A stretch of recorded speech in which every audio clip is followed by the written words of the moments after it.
খুব ভালো লাগবে।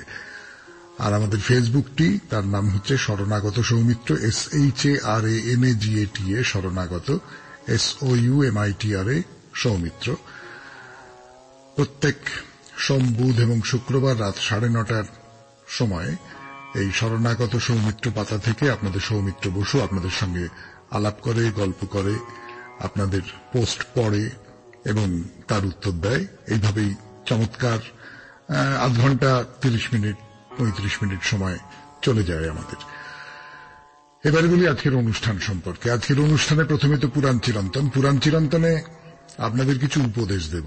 না, উপদেশ আমার উপদেশ নয়, সৌমিত্র বসুর উপদেশ নয়।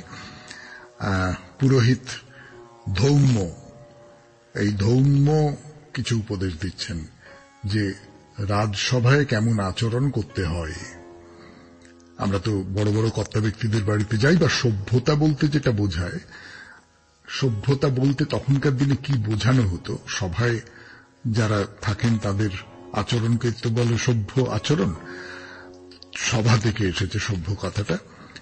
তার একটা পরিচয় পাওয়া যাবে এই আচার্য ধৌম্যের উপদেশ থেকে। তারপরে স্বামী বিবেকানন্দের লেখা থেকে পড়ে শোনাবো ঠাকুর রামকৃষ্ণ সম্পর্কে কথাবার্তা। আমরা অবশ্য বিদ্যাসাগরের কথা বলতে শুরু করেছিলাম এবং বিদ্যাসাগর এবং মাইকেল মধুসূদন দত্ত, তাদের মধ্যেকার সম্পর্ক, সেই ঘটনা, এই সমস্ত কথাবার্তা কিছু শোনাবো। আপনাদের চিঠিপত্র এবং তারপর বাইরে দূরে 92.7 বিগ FM এর শরণাগত অনুষ্ঠানে এই হল আমাদের অনুষ্ঠান পরিচিতি। আপাতত গানের পর পুরাণ চিরন্তন, ঋষি ধৌম্যের উপদেশ। আমি আপনাদের সৌমিত্র বসু। গানের পর শুরু করব পুরাণ চিরন্তন। সভায় যদি প্রবেশ করতে হয়, রাজার সভায় যদি থাকতে হয়, তাহলে কি কি আচরণ করতে হবে? সবকটি আচরণ আমি বলবো না, আপনাদের কয়েকটি বেছে নিয়ে একটু বলি।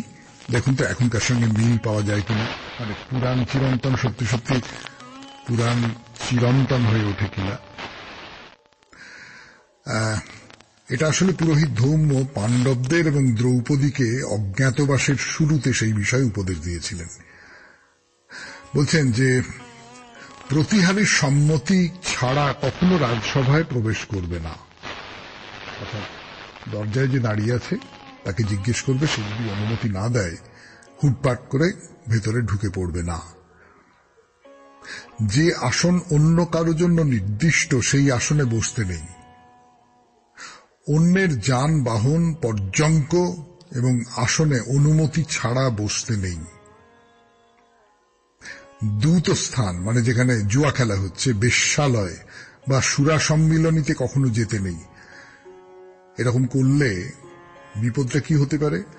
রাজার চর তো চারপাশে ঘুরে ঘুরে বেড়াচ্ছে, সেই রাজার চরেরা যদি একবার দেখে ফেলে তোমাকে যে এই সমস্ত জায়গায় তুমি গেছো, তাহলে রাজার কানে সেই কথাটা উঠবে এবং রাজা তোমার চরিত্র সম্পর্কে সন্দেহ প্রকাশ করতে পারেন। রাজা কোনো প্রশ্ন করলে স্থিরভাবে শিষ্টতার সঙ্গে কেবল তার উত্তর দেবে। রাজা তোষামোদ করতে যেও না। যে তোষামোদ করে তাকে রাজারা মনে মনে ঘৃণা করে থাকেন। বলছেন রানীর সঙ্গে কথাবার্তা বলবার চেষ্টা করবে না। যারা অন্তঃপুরের রক্ষক তাদের সঙ্গেও আলাপ করবে না, তাহলেও রাজার মনে সন্দেহ জাগতে পারে। যে লোক রাজার প্রতি বিদ্বিষ্ট, রাজাকে পছন্দ করে না, রাজার শত্রু, তার থেকে সবসময় দূরে থাকবে। যারা নিপুণভাবে হিতাহিত বিবেচনা করে রাজসভায় বাস করেন, তাদের কোনো ভয়ের কারণ নেই। শুনছেন পুরাণ চিরন্তন 92.7 বিগ FM এর শরণাগত অনুষ্ঠানে। আচার্য ধৌম্য পাণ্ডবদের যে উপদেশ দিয়েছিলেন সেই উপদেশের কিছু কিছু শোনাচ্ছি আপনাদের, আরো শোনাবো গানের পর। সভায় কেমন করে থাকবে 92.7 বিগ FM এর শরণাগত অনুষ্ঠানে সেই কথা বলতে বসেছি। আমার কথা নয়, এই একেবারে ঋষি ধৌম্যের কথা। পাণ্ডবদের তিনি এই উপদেশ দিচ্ছেন। খুব চমৎকার একটা কথা বলেছেন, সেটা আজকের পক্ষেও সত্যি আজকে রাজা নেই, কিন্তু ক্ষমতাবান মানুষেরা তো রয়েছেন, তাদের ক্ষেত্রে সত্যি অতিশয় নিকটস্থ হলে রাজা অগ্নির ন্যায় দহন করেন, আবার একটু অবজ্ঞাত হইলেই দেববৎ সর্বস্ব হরণ করেন। মানে ক্ষমতাবান মানুষ যারা, তাদের বেশি কাছে যাবেন না, পুড়ে যেতে পারে, আর বেশি দূরে গেলে তারা আপনার উপর অত্যাচার করতে পারে। সুতরাং তাকে সন্তুষ্ট রাখা বিশেষ দক্ষতার বিষয়। রাজার সামনে সবসময় তথ্য এবং প্রিয় বচন বলবে, যে বচন অপ্রিয় এবং অহিত কখনো তা বলতে নেই। মানে যে কথাটা শুনতে রাজার ভালো লাগবে না এবং তাতে রাজার মঙ্গলও হবে না, সেই কথাটা বলতে নেই। কিন্তু যদি কোনো ভালো কথা সেটা অপ্রিয় হয়, তাহলেও সেটা বলা উচিত। আমি রাজার খুব প্রিয়, কখনো এই রকম ভাবতে নেই, বরং আমি রাজার প্রিয় নই, এইরকম চিন্তা করে সেবা করা উচিত।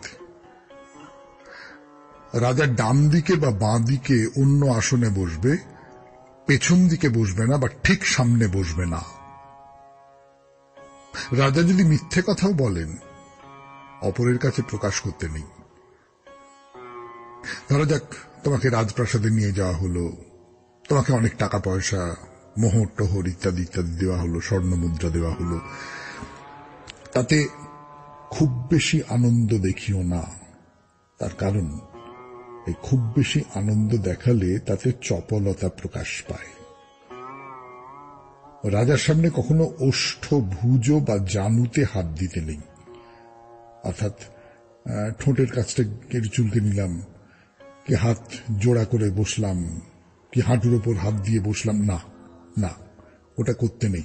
এগুলো শিষ্টতার নিয়ম আর কি।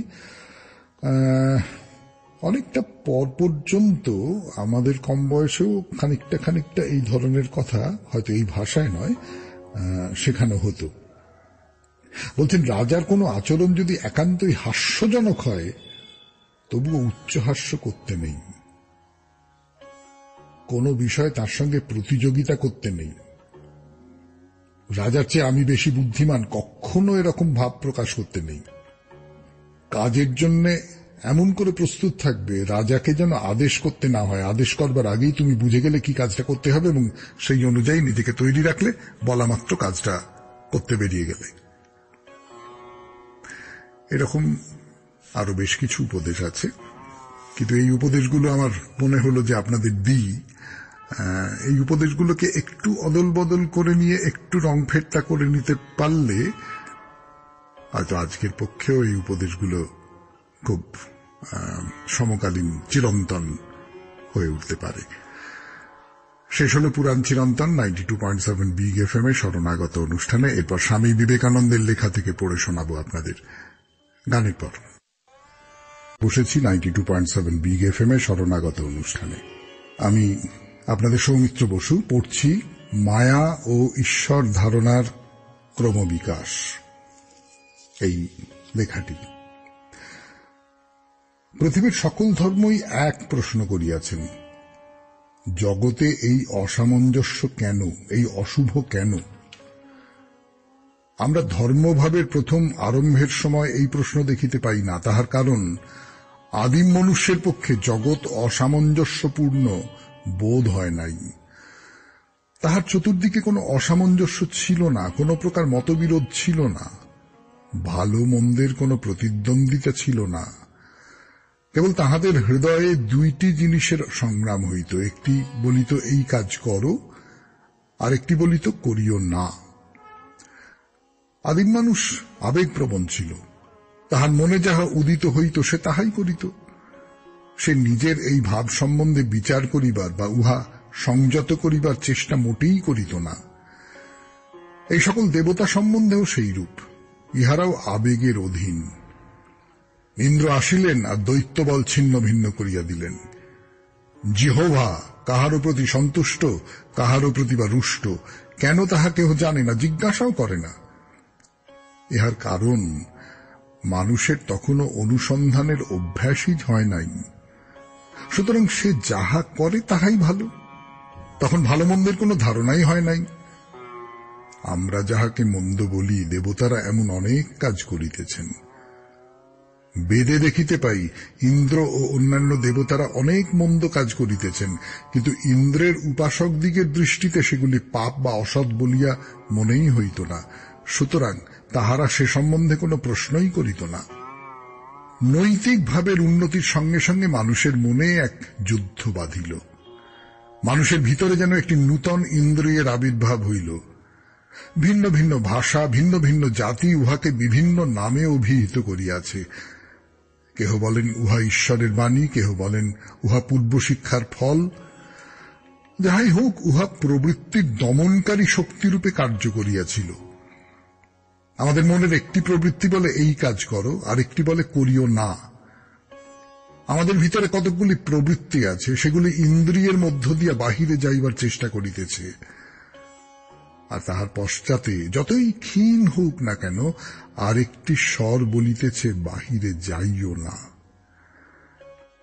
এই দুইটি ব্যাপার দুইটি সুন্দর সংস্কৃত শব্দে ব্যক্ত হইয়াছে, প্রবৃত্তি ও নিবৃত্তি। প্রবৃত্তি আমাদের সকল কর্মের মূল, নিবৃত্তি হইতেই ধর্মের উদ্ভব। ধর্ম আরম্ভ হয় এই করিও না হইতে, আধ্যাত্মিকতা ওই করিও না হইতেই আরম্ভ হয়। যেখানে এই করিও না নাই, সেখানে ধর্মের আরম্ভই হয় নাই বুঝিতে হইবে।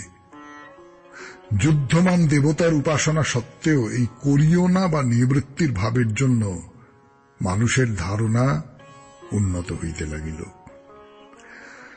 শুনলেন স্বামী বিবেকানন্দের রচনা থেকে পাঠ। এরপর চলে যাব বিদ্যাসাগরের কথায়। বিদ্যাসাগর এবং মাইকেল মধুসূদন দত্ত। বিদ্যাসাগরের নরম দয়ালু হৃদয়ের আরো পরিচয় আপনাদের সামনে নিয়ে আসব। আমি সৌমিত্র বসু, শুনছেন শরণাগত 92.7 বিগ এফএম এ। মধুসূদন আর হেনরিয়েটা 92.7 বিগ এফএম এ শরণাগত অনুষ্ঠানে তাদের দিয়ে শুরু হচ্ছে এখনকার কথা। ঠাকুর রামকৃষ্ণ পরমহংসদেব যাকে বলেছিলেন সিদ্ধ পুরুষ, সিদ্ধ হলে তবেই তো নরম হয়, এইরকম একজন নরম মনের পুরুষ ঈশ্বরচন্দ্র বিদ্যাসাগর। তার কথা বলবার জন্য বলবো এই গল্প। মধুসূদন দত্ত তখন বিদেশে অসম্ভব ধার দেনায় একেবারে ডুবে আছেন। তো হেনরিয়েটা বলছেন যে কি করব, হাতে মোটে 3 ফ্রাঙ্ক আছে। 3 ফ্রাঙ্ক মানে ওই তখনকার হিসেবে 1.5 টাকার কাছাকাছি। মধুসূদন একবার শূন্য চোখে তাকালেন, তারপর বললেন, শুধু আজকের দিনটা অপেক্ষা করো। হেনরিয়েটা বলছেন, কতদিন রাতি তো গেল এমনি অপেক্ষা করে করে। তুমি কি মনে করো তোমার দেশের লোক কেউ তোমাকে সাহায্য করবে?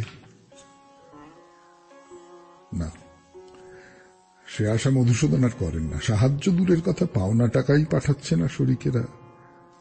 এদিক সেদিক করে 4,000 টাকা পাওনা, একটা কপর্দকেরও দেখা নেই। না, শরিকদের কথা ভাবছেন না মধুসূদন। দেশে কত কত মানিগুনি, কত কত টাকা তাদের, না তাদের কথাও ভাবছে না। কত লোকের সঙ্গে তার আলাপ পরিচয়। এক এক করে মনে করতে লাগলেন মুখগুলো। একটা মুখ এমন নয় যে মন উন্মুখ হয়। বিত্তবান তো অনেক আছে, কিন্তু না, শুধু একজন।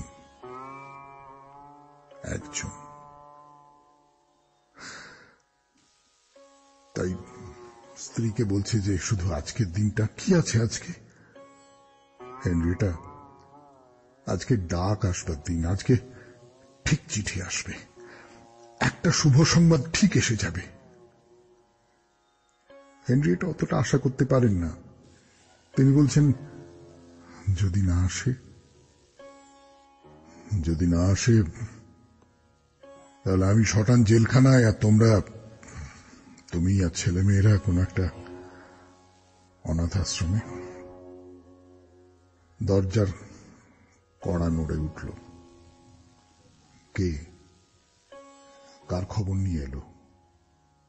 92.7 বিগ এফএম এ শরণাগত অনুষ্ঠানে শুনছেন মধুসূদন দত্ত আর হেনরিয়েটার কথা। আর একজনের কথা, তিনি অপেক্ষা করছেন মঞ্চে প্রবেশের আগের মুহূর্তে। ফিরে আসবো গানের পর। আমি আপনাদের সৌমিত্র বসু। হেনরিয়েটা দরজা ফাঁক করলেন। 92.7 বিগ এফএম এর শরণাগত অনুষ্ঠানে শুনছেন হেনরিয়েটা আর মধুসূদনের কথা। দরজা ফাঁক করে দেখলেন আদালতের বেলিফ। দরজা বন্ধ করে দিলেন। বেলিফ আবার যদি জোরে ধাক্কা দেয়, ঘরের ভেতরে তো আর কিছু নেই, ক্রক করবার মতো আর কিচ্ছু নেই, এবারে গ্রেপ্তার করতে এসেছে। আবার দরজার কড়া নড়ে উঠল। কে? চিঠি।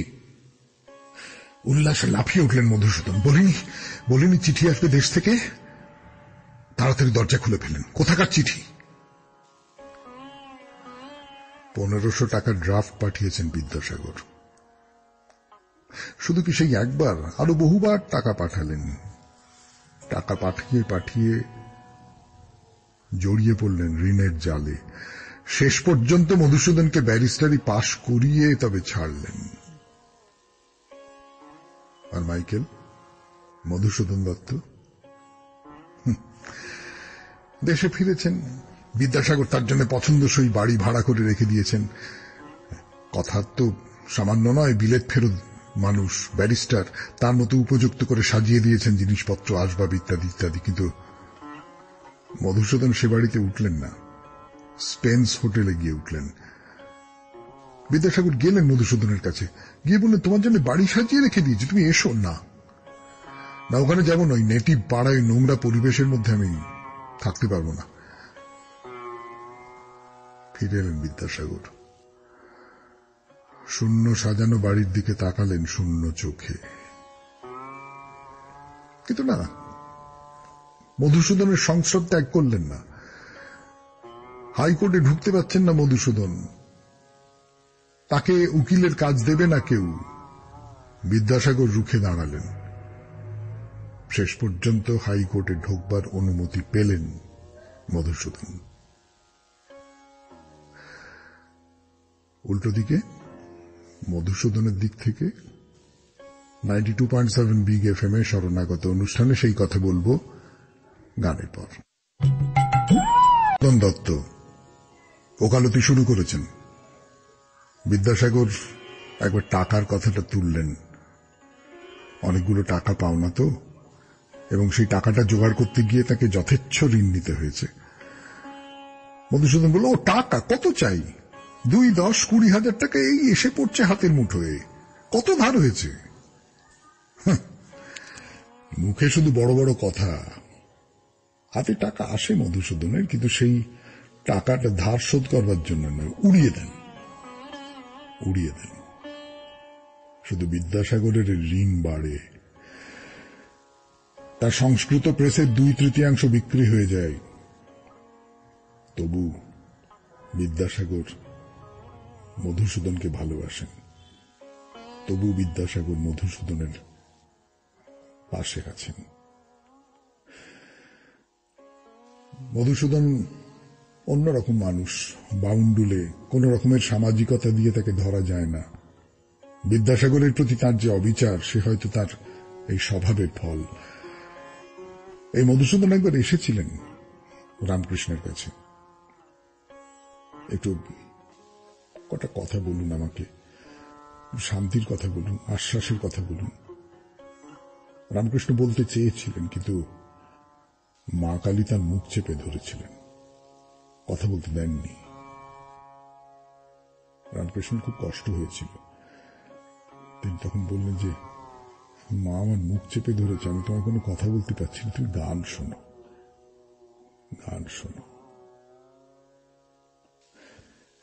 92.7 বিগ এফএম এ শরণাগত অনুষ্ঠানে রামকৃষ্ণদেবকে নিয়েই শেষ হল এই কথা। এরপর গানের শেষে আপনাদের চিঠির উত্তর। ফিরে এলাম 92.7 বিগ এফএম এ শরণাগত অনুষ্ঠানে। ভারী চমৎকার একটা ঘটনার কথা বলবো আপনাদের। বলবো আমার জানা নয়, এই চিঠির ঘটনা। নমস্কার সৌমিত্রদা, আমি আপনার অনেক পুরনো শ্রোতা বা ভক্ত বলতে পারেন। জানি এত শ্রোতাদের মধ্যে কারুকে আলাদা করে মনে রাখা সম্ভব নয়, তবু একটা সময় অন্য একটি FM চ্যানেলে প্রায়ই আমি ফোন করতাম, তখন বেহালাতে থাকতাম। আমার নাম দোলা ঘোষাল। আমি আজ এমন একটা ঘটনার কথা বলবো যেটা আমার মার মুখ থেকে শোনা, আমার জন্মের আগের ঘটনা। আমার মা বাবা আর ঠাকুমা হরিদ্বার বেড়াতে গেছেন। সবে 1 কি 1.5 বছর হলো তাদের বিয়ে হয়েছে, বয়স খুবই কম। একদিন ঠিক হলো দুজনে চণ্ডী পাহাড়ে ঘুরতে যাবেন, কিন্তু মাম্মান তো পাহাড়ে উঠতে পারবে না, তাই ঠিক হলো মাম্মান ধর্মশালাতেই থাকবেন, মা বাবা যাবে। আর তখন চণ্ডী পাহাড় এত সাজানো গোছানো, এত সুযোগ সুবিধা কিছুই ছিল না। জঙ্গলের মধ্যে পাহাড়ের উপর একটা ভাঙাচোরা মন্দির, এবড়ো খেবড়ো পাথুরে উঁচু নিচু রাস্তা। তা মা বাবা সেসব অতিক্রম করে মন্দির তো দেখতে গেলেন, কিন্তু ফেরার সময় হলো বিপত্তি। দুজনে দুজনের মতন একটা বেলগাছের তলায় বসে আপন মনে গল্প করছিলেন। হঠাৎ হুঁশ ফিরতে খেয়াল হলো সন্ধে হয়ে এসেছে, চারিদিক ফাঁকা, কেউ নেই। পাশেই বড় বড় করে লেখা রিজার্ভ ফরেস্ট। এদিকে পাহাড় থেকে নামার রাস্তা হারিয়ে ফেলেছেন। দুজনেই একটু ভয় পেলেন, কিন্তু তখনও বুদ্ধি হারাননি। মা হঠাৎ দেখলেন একটা বেশ মোটা সোটা বড় সড়ো কালো লোমওয়ালা পাহাড়ি কুকুর নিচে নামছে। মা বাবাকে বললেন, দেখো ও তো লোকালয়ে যাবে, চলো আমরা ওর পেছন পেছন যাই। যে কথা ভাবা সেই মতন কাজ। মা বাবা ওই কুকুরটার পেছনে নামতে থাকলেন। আর কুকুরটা তো নামছে ঝোপঝাড় ভেঙে, মা বাবাও সেইভাবে নামছিলেন, কিন্তু মাঝে মাঝেই দুজনেই পিছিয়ে পড়ছিলেন। কি অদ্ভুত ব্যাপার, মা বাবা যেই পিছিয়ে পড়ছিলেন, কুকুরটা খানিকটা ওপরে মা বাবার কাছে উঠে এসে ডাকাডাকি করছিল। সেই দিন ধর্মরাজ বাহনের দয়াতেই আমার মা বাবা রক্ষা পান। আর একটা অদ্ভুত ব্যাপার, মা বাবা ঠিক নেমে এসে ওখানে একটা কালী মন্দির আছে, সেখানে পুজো দিয়ে ওই কুকুরটাকে কিছু খাইয়ে দেবে। কিন্তু সন্ধে হয়ে আসছিল, শেষ নৌকো বা খেয়া চলে গেলে মূল ভূখণ্ডে ফেরবার আর কোনো উপায় ছিল না, তাই মন্দিরে পুজো দেওয়া হলো না। কিন্তু কি অদ্ভুত ব্যাপার, ওই কুকুরটা কিন্তু ওই মন্দিরে গিয়ে অপেক্ষা করছিল মা বাবার জন্য। পরে আমার দাদু সব শুনে বলেছিলেন, ওই ছিল স্বয়ং ভগবান। শুনলেন খুব চমৎকার একটি চিঠি, দোলা ঘোষালের লেখা, 92.7 বিগ FM এর শরণাগত অনুষ্ঠানে। এইবারে বাইরে দূরে আমি আপনাদের সৌমিত্র বসু ফিরে আসছি গানের পর। শরণাগত অনুষ্ঠানে মোট 19টা মন্দির এইভাবে তৈরি করেছিলেন পাণ্ডবেরা। অন্তত লোকবিশ্বাস যদি মেনে নিতে হয়, তাহলে তো পাণ্ডবেরা তৈরি করেছিলেন সেই দাঁড়ায়। এদের মধ্যে 16টা মন্দির তৈরি করা হয়েছে একটাই পাহাড় কেটে কেটে। 16টা মন্দির সেই পাহাড়ের গর্ভ থেকে বেরিয়ে এসেছে। বাকি 2টো মন্দির অন্য পাহাড় থেকে বেরিয়েছে, আর একটি ভেঙেই গেছে ভূমিকম্পে। বলছিলাম মন্দিরের গায়ে পাথর কুঁদে কুঁদে তৈরি করা অলঙ্করণের কথা। তাদের মধ্যে আছে পদ্ম, কল্পবৃক্ষ, কল্পলতা। কিন্তু না, শুধু ফুল পাতার অসামান্য নকশাই নয়, বেশ কিছু দেবদেবীর মূর্তিও খোদাই করা আছে পাথরের গায়ে। যারা ভাস্কর্যের শিল্পী তারা বলতে পারবেন কি অসম্ভব সব বলিষ্ঠ হাতের কাজ। এদের মধ্যে আছেন শিব পার্বতী, বিষ্ণু, সূর্য, অগ্নি, কার্তিকেয়। এসব দেখা এক কথায় এবারে অসম্ভব অভিজ্ঞতা। সে অভিজ্ঞতার কিছু স্বাদ আপনাদের দেবার জন্য ফিরে আসবো 92.7 বিগ FM এ শরণাগত অনুষ্ঠানে। আমি আপনাদের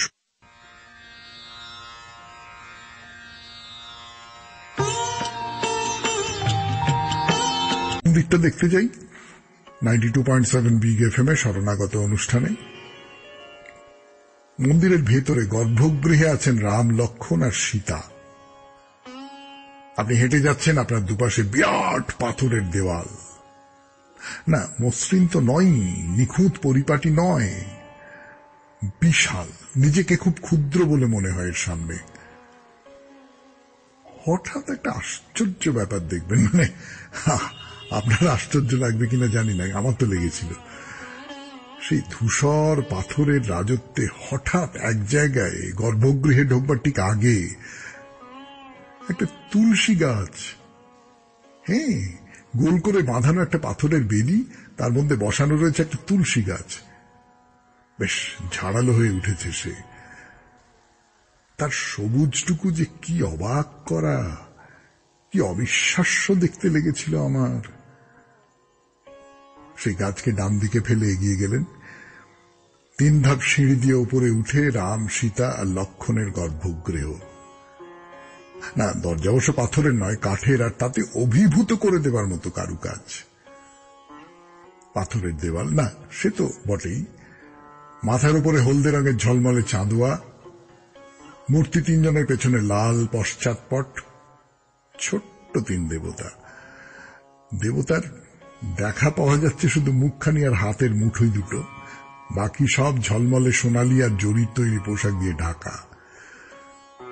মুখ আর হাতের রং নীল 3 জনেরই, অর্থাৎ শুধু রামচন্দ্র নন, এখানে লক্ষণ আর সীতাও দুর্বাদল শ্যাম। বহুকালের পুরনো মূর্তি তো, অল্প স্বল্প ভেঙে গেছে, সেটা টের পাওয়া যায়। বিশেষ করে যে কোনো মূর্তির নাকের দিকটা তাড়াতাড়ি ভেঙে যায়, দেখবেন। মূর্তির দুপাশে 2টি পঞ্চমুখী শঙ্খ রাখা আছে।